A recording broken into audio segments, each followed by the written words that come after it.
Hi.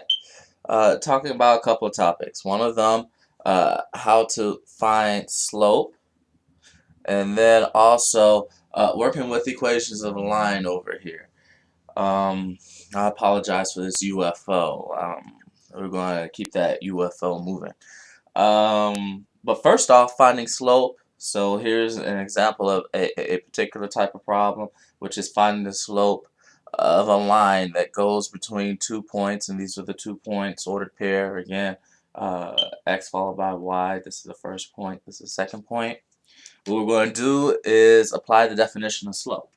And the definition of slope, I'm using this m as a shorthand notation for slope, and that's pretty universal, using m to represent slope. So slope is defined as the rise divided by the run, otherwise known as the change in y divided by change in x.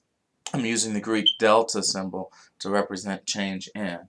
But the computational format for this is y2 minus y1 all divided by x2 minus x1.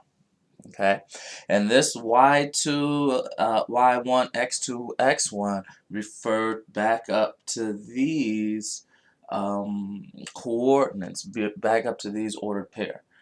All you have to do essentially is substitute these into this computational formula and you find slope.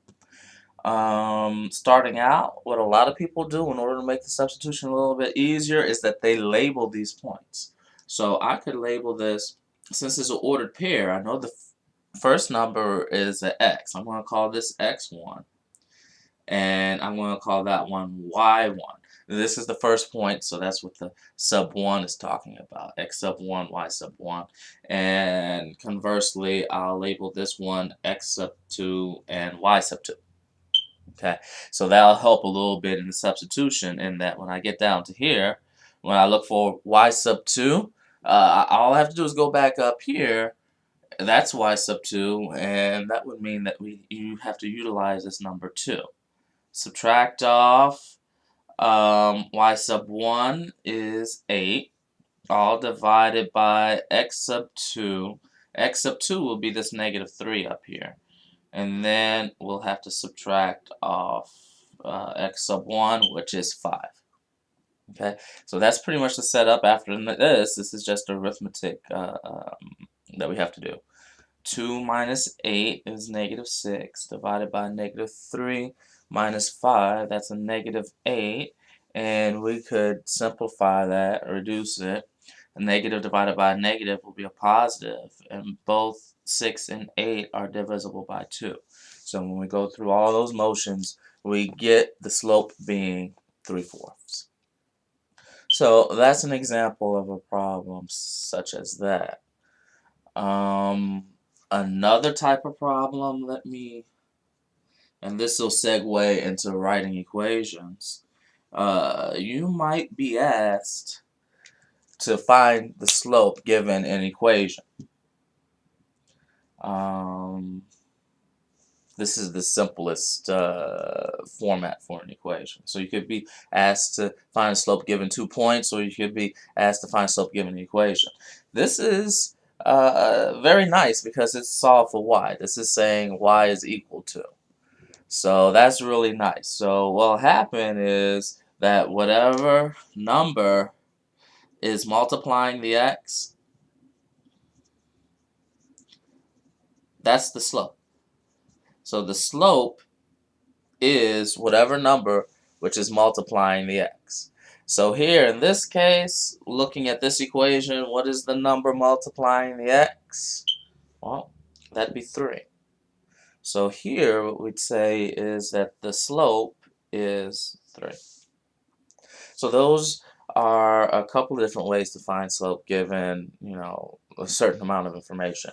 Another thing is how to write equations, that UFO.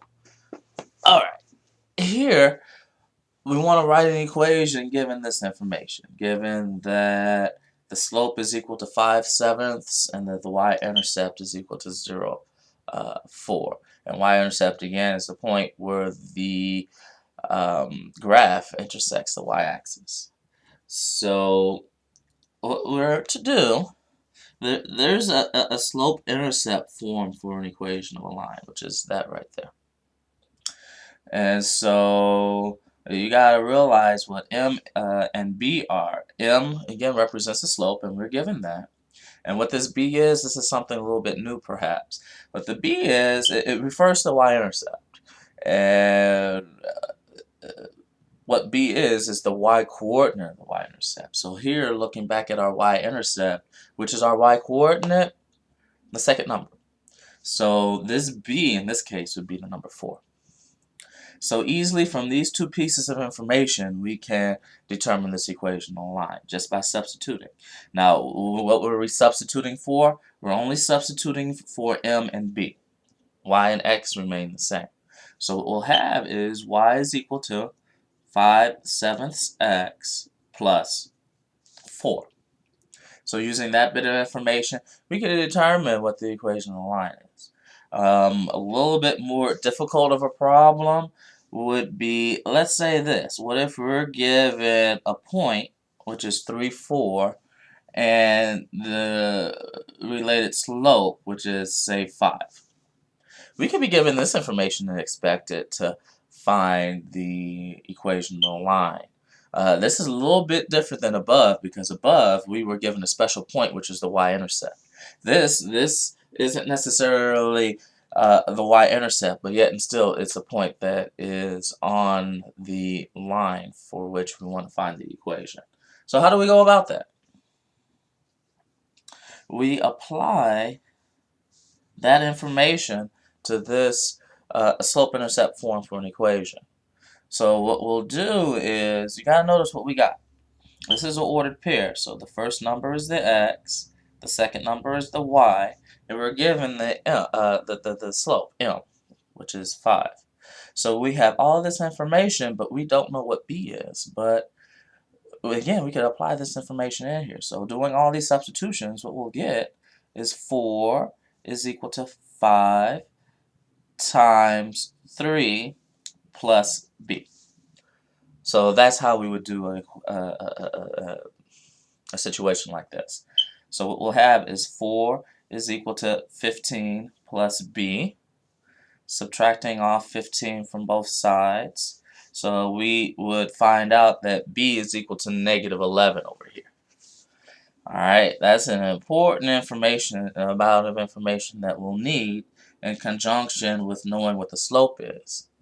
So now we have essentially the same amount of information for the previous problem. We could determine what the equation of the line is.